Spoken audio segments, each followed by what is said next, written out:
Jangan lupa subscribe YouTube channel Metro TV News dan jangan lupa nyalakan notifikasinya.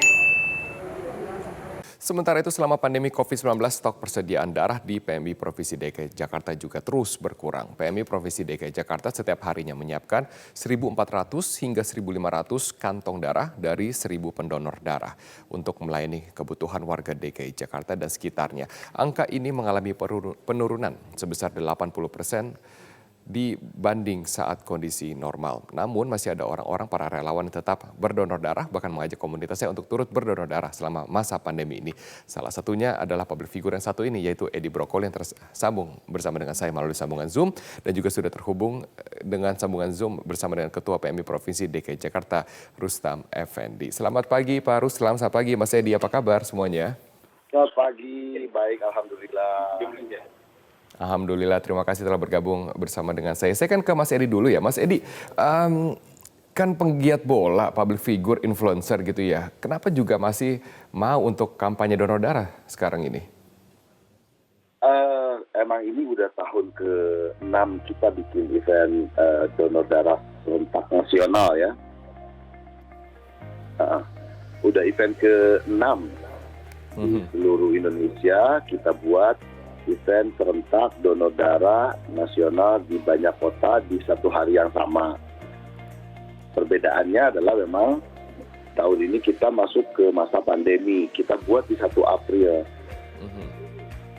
Sempat agak sedikit maju mundur, ini jadi atau enggak. Kemudian setelah berdiskusi dengan PMI, Mas Edi harus tetap jalan.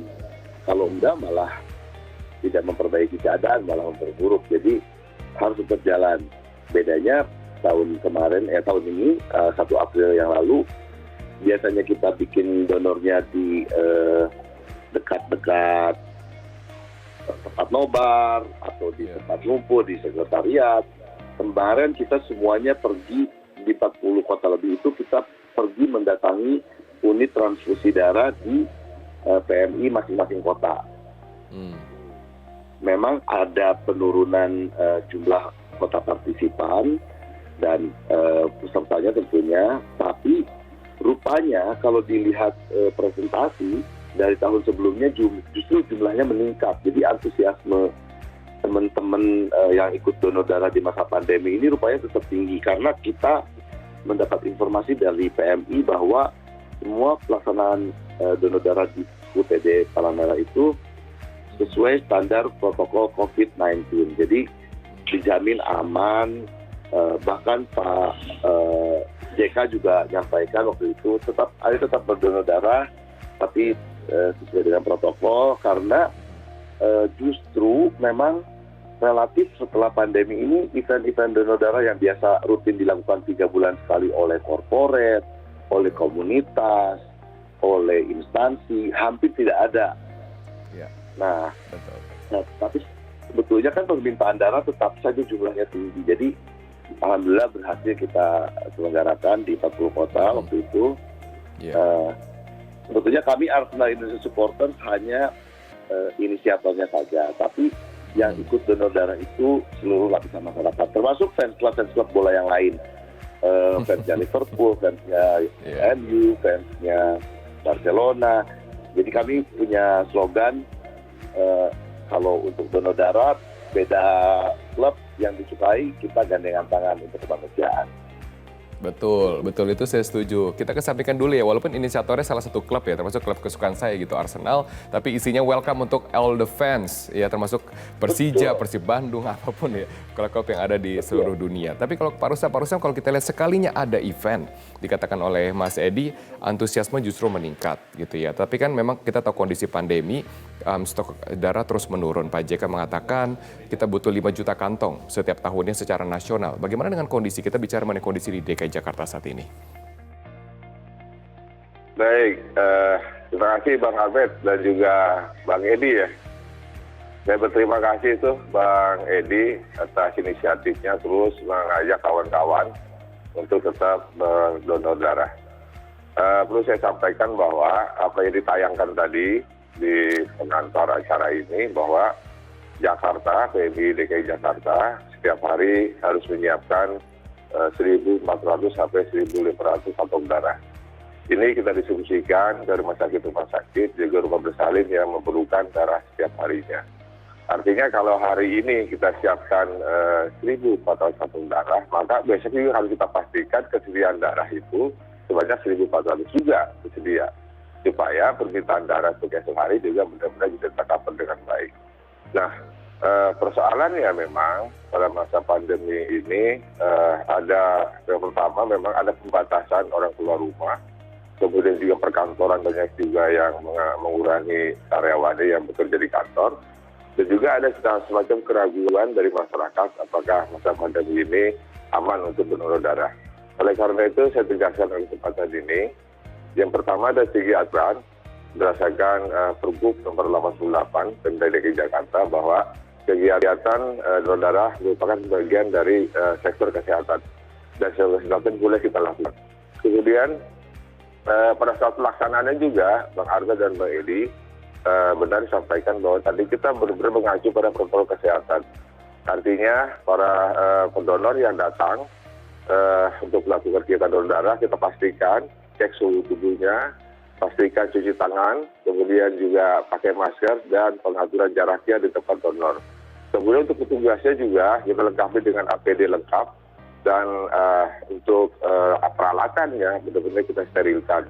Oleh karena itu dari segi aturan boleh dan segi keamanan kesehatan benar-benar kita jamin bahwa pelaksanaan donor darah masa pandemi ini aman untuk dilakukan. Bang Edi dari data, Bang Arbet, memang kemarin sempat terjadi penurunan di DKI Jakarta ini dari yang biasanya 1.000 pendonor maka sekitar 800-an. Nah, ini hal-hal tadi itu karena masa pandemi. Dan kemudian kita upayakan melalui kerjasama dengan instansi jadi terkait dan komunitas-komunitas masyarakat tertentu sebagaimana disampaikan dari Bang Edi tadi. Alhamdulillah, respon dari kawan-kawan itu baik sepanjang kita sampaikan bahwa ini aman dan boleh dilakukan. Betul. Mas Edi, benarkah kemudian protokol itu sudah dilaksanakan di tempat-tempat pendonoran darah gitu ya? Bagaimana juga teman-teman bisa membantu memastikan protokol kesehatannya juga aman, biar makin banyak pendonor yang mau datang. Saya akan nantikan jawabannya setelah jeda komersial, kami akan segera kembali. Masih bersama dengan saya, Pak Rustam dan juga Mas Edi. Mas Edi, kalau saya dengar Mas Edi sudah mendonorkan darah lebih dari 60 kali, betul ya Mas ya? Baru 61 Mas. Baru 61, Mas, targetnya berapa Mas Edi? Targetnya kan katanya sebaiknya anak itu melewati kalau untuk kebaikan melewati ayahnya. Kan ayahnya udah 103 tapi udah habis itu nggak bisa donor darah lagi karena udah usianya. Betul. Nah, saya hitung sih nggak tahu ya saya nyampe nggak ke 100 nih. Amin, pasti nyampe sehat begini. Amin. Nah, dari 61 di tahun ini berapa kali berarti selama pandemi? Jujur selama pandemi Mas baru 1 kali yang kemarin April sama Asma itu. Karena yang berikutnya ini saya mau ngajakin anak saya sudah masuk umur untuk bisa ikut donor darah.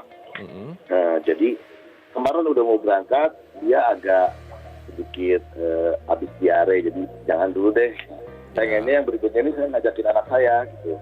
Oke, tapi yang Mas Edi sudah pantau dan juga mencoba untuk memastikan di lapangan, protokol kesehatannya apakah sudah diperhatikan dengan tepat, dengan baik?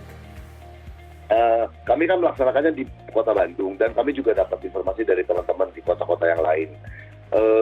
Pertama yang paling terasa kan ketika masuk ke parkiran PMI Unit Transfusi Darah PMI Kota Bandung, kita dari dalam mobil sudah dicek temperatur sudah pasti. Turun dari mobil harus cuci tangan, harus menggunakan masker selama di PMI. Kemudian ada ruangan antrian itu kan biasanya kita dalam ruangan tertutup. Sekarang dibuka keluar lebih besar, duduknya physical distancing, kemudian sebelum donor biasanya kita hanya cek kesehatan yang